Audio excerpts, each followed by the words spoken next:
we got to win 2 games to go to the World Series. That's the bottom line. So obviously reset tomorrow, be ready for the next day. I think their guy was amazing. He was throwing harder than usual. The ball was moving. We didn't hit the ball hard at all. Then we hit 2 fly balls, if I'm not mistaken, and the home run, right? So credit to him.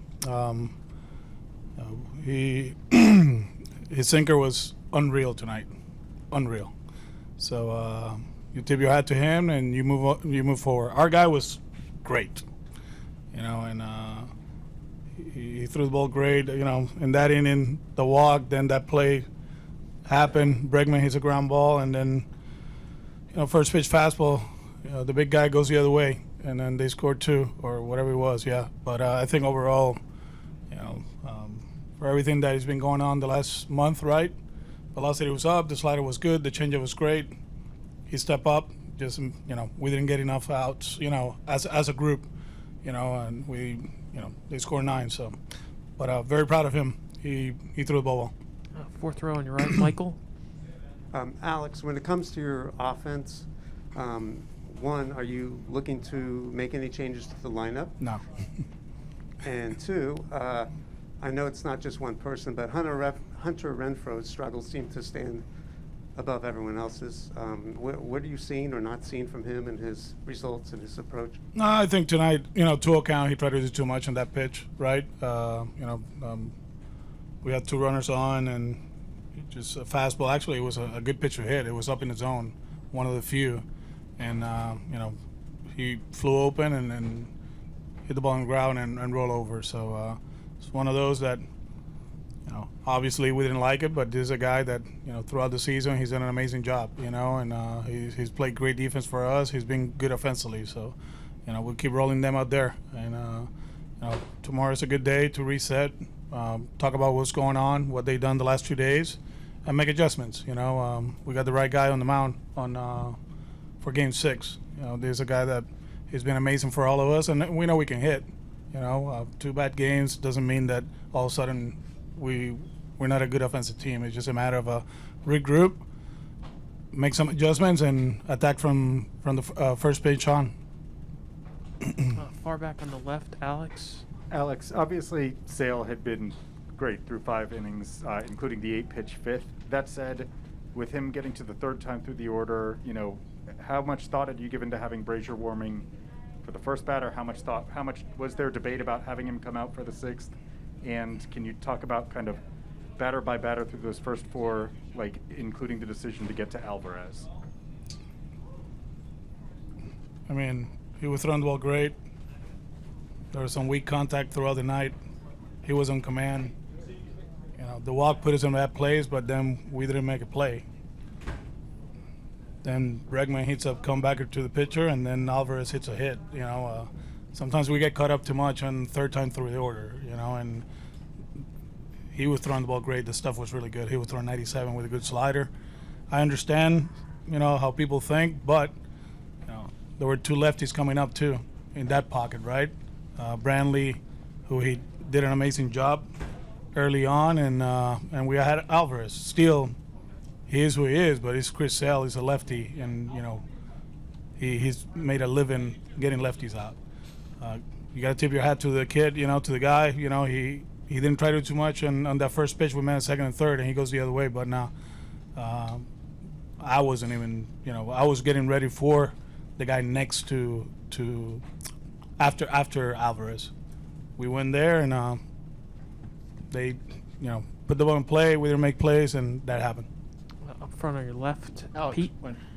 Alex here.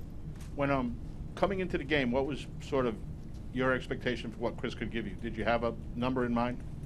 Just a regular start, yeah. Well, was 5 outside of what you thought or inside of what you thought? Or? I mean, just give us a chance to win. The game was going to dictate what the game will dictate how we manage it, and the way he was throwing the ball, we felt very comfortable with him. Ian Brown on your right, Alex. Oh, okay. Sorry, up front, first row.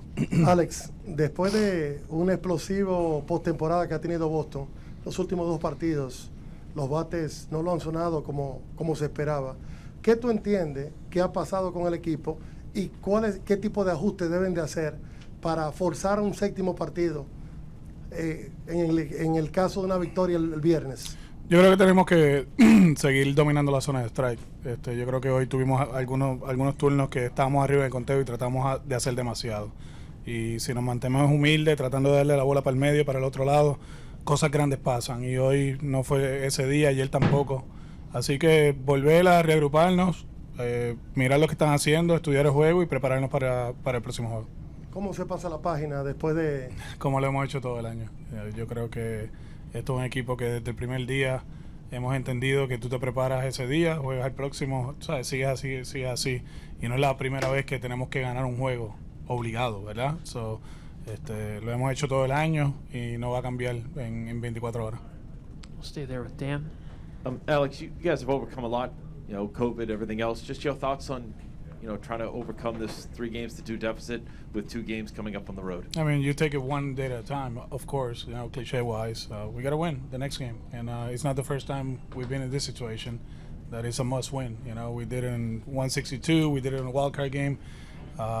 It's instead of see that there's two games, let's take care of game 1. And, we've done it before. You take care of that one, and then you move forward to the next one. So we'll be ready for the next one. We'll be ready. We'll make adjustments, and, we'll play better. 4 rows back on your left, Dave. Alex, you mentioned 162 and the wild card game and so much, and there seemed like there were other times where your season was going to end. What is it about this group that was able to stay alive, and how do you apply that coming up? We learned a lot early in the season, right? The first 3 games of the season, that it wasn't going to be easy. You just prepare and and play the game, and then after that, you prepare again for the next day, and you keep moving forward. Obviously, here is a lot different because if we don't win the next game, the season is over. But like you said, we've been in this situation before, so nothing is going to change. In the next 24 hours, we'll take a look at a few things. We learn from our mistakes and what they do in the last 2 days, and we'll be ready for the next one. Stay there with Tyler. Alex, what do you see, if anything, to address over the last, that you saw in the last 2 days? I mean, good pitching, you can't do much about it, right? They made some adjustments.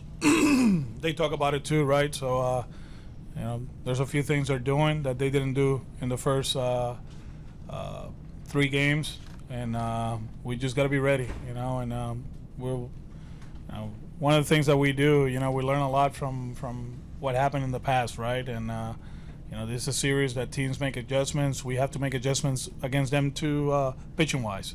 But I think offensively, there's a few things that they've done the last probably 2.5 games that we got beat in certain situations, and we got to be ready for that. Matt in the left center aisle. Alex, building off a little bit of what's been asked before, are there specific things that you do when you're trying to shake a team out of a bit of a slump? Are there any things that you do just to change the mindset? Well, I don't see it as a slump. It's 2 games. Obviously, it's a series, but we've been really good offensively the whole month. Tonight, that kid was amazing. He was really good. But we'll keep working. We keep talking.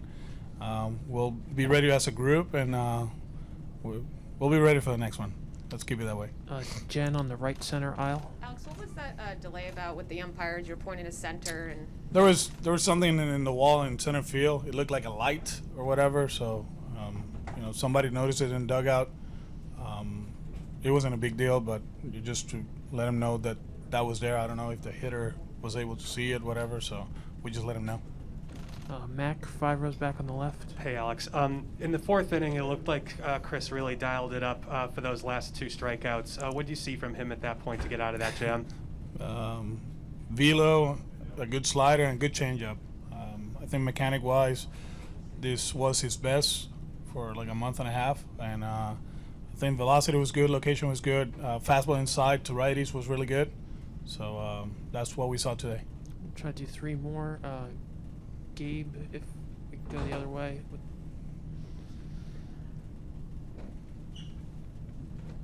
Alex, the drop at first base, obviously a play Kyle needs to make. But do you attribute part of that at least to Altuve kind of forcing the issue with taking off on the pitch? And going hard? Probably he saw it, and probably he looked at him, and that's why probably he dropped it. I haven't asked him. You just let him be for the rest of the game, and then you talk about it. But most likely, Altuve just kept going. Probably he looked up, and then all of a sudden the throw was right there.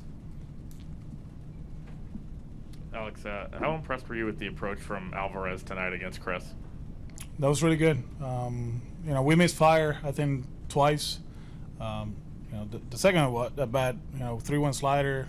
He swung a miss, I think it was, or took it, whatever, and then he got a fastball and he goes the other way. So whatever his plan was, or the approach was really good. It was really good. Just stay on pitches against